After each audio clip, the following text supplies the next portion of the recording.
प्रेम रोग राज कपूर की सबसे बेहतरीन सामाजिक फिल्मों में से एक है।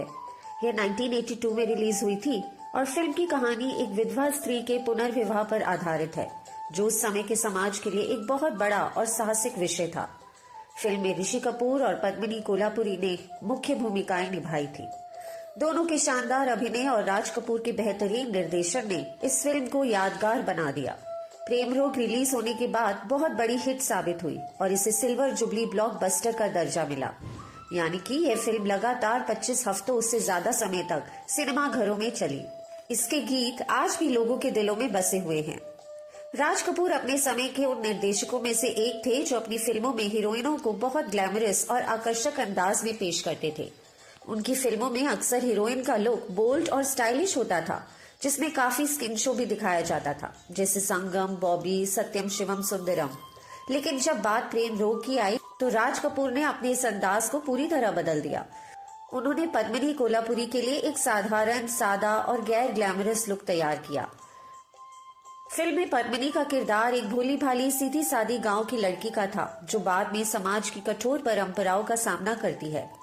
राज कपूर ने इस फिल्म में पद्मिनी के चेहरे की मासूमियत और भावनाओं की गहराई को प्रमुखता दी, न कि उनकी सुंदरता और ग्लैमर को। इस तरह प्रेम रोग में राज कपूर ने यह साबित कर दिया कि वे सिर्फ ग्लैमर दिखाने वाले निर्देशक नहीं, बल्कि संवेदनशील विषयों और भावनाओं को गहराई से समझने वाले कलाकार भी थे। जब पद्मिनी कोल्हापुरी ने फिल्म प्रेम रोग में काम किया था, तब उनकी उम्र सिर्फ 17 साल थी। इतनी कम उम्र में उन्होंने बेहद भावनात्मक और परिपक्व अभिनय किया, जिससे हर कोई प्रभावित हुआ। इस फिल्म में उनके शानदार अभिनय के लिए उन्हें फिल्म फेयर सर्वश्रेष्ठ अभिनेत्री बेस्ट एक्ट्रेस का अवार्ड भी मिला। वे अब तक की सबसे कम उम्र की अभिनेत्री हैं जिन्होंने यह अवार्ड अकेले जीता है। तो अब बात करते हैं फिल्म की कहानी की। कहानी एक छोटे से गांव की है, जहां अमीर ठाकुर परिवार की बेटी मनोरमा और गरीब घर के लड़के देवधर बचपन के साथी होते हैं। देवधर अनाथ है और अपने मामा मामी के घर पलता है। आर्थिक और सामाजिक स्तर में बड़ा अंतर होने के बावजूद दोनों के बीच सच्ची दोस्ती होती है। समय बीतता है, देवधर पढ़ाई के लिए शहर चला जाता है। उधर मनोरमा भी बड़ी हो जाती है, सादगी, मासूमियत और संस्कारों से भरी हुई। जब देवधर पढ़ाई पूरी कर वापस गांव लौटता है तो बचपन की दोस्ती अब एक गहरे प्रेम में बदलने लगती है। देवधर के दिल में मनोरमा के लिए सच्चा प्यार है, लेकिन वह जानता है कि उनके बीच अमीरी, गरीबी और जाति समाज की दीवारें हैं। वह अपने प्रेम को दिल में ही दबाए रखता है। मनोरमा के पिता उसकी शादी एक रईस घराने में तय करते हैं, कुंवर नरेंद्र प्रताप सिंह से।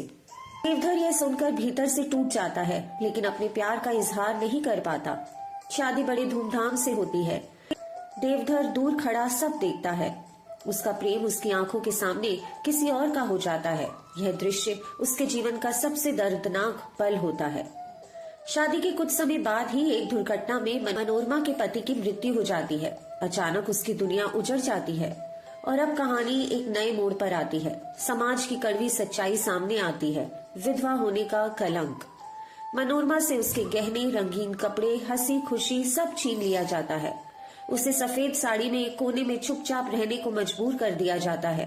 परिवार और समाज उसे अपशकुन मानने लगते हैं।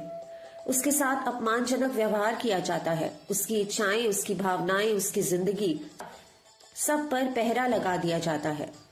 मनोरमा का जीवन यही नहीं रुकता। उसे अपने ससुराल में असुरक्षा और अन्याय का सामना करना पड़ता है। परिवार के एक सदस्य द्वारा उसके साथ दुर्व्यवहार किया जाता है।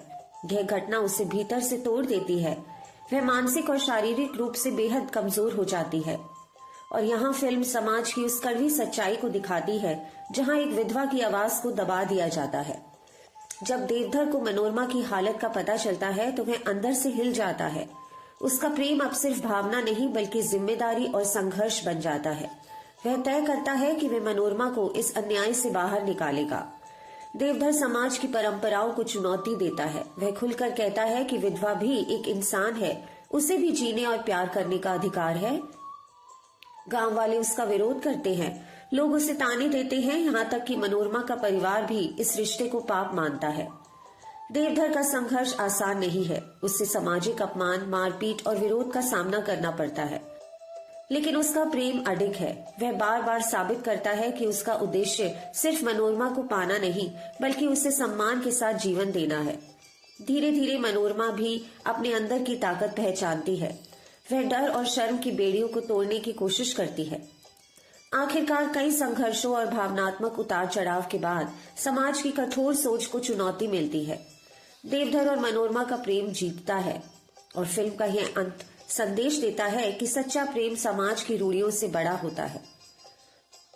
यह फिल्म सिर्फ एक प्रेम कहानी नहीं, बल्कि 1980 के दशक के भारतीय समाज की मानसिकता पर गहरी टिप्पणी है। अगर आपको भी लगता है कि प्यार, इज्जत और बराबरी का नाम है, तो यह कहानी हमेशा आपको याद रहेगी, क्योंकि प्रेम रोग नहीं, प्रेम ही जीवन है। आपको आज की कहानी कैसी लगी, नीचे कमेंट्स में जरूर बताइए और इस चैनल को लाइक, शेयर, सब्सक्राइब जरूर कीजिएगा। धन्यवाद।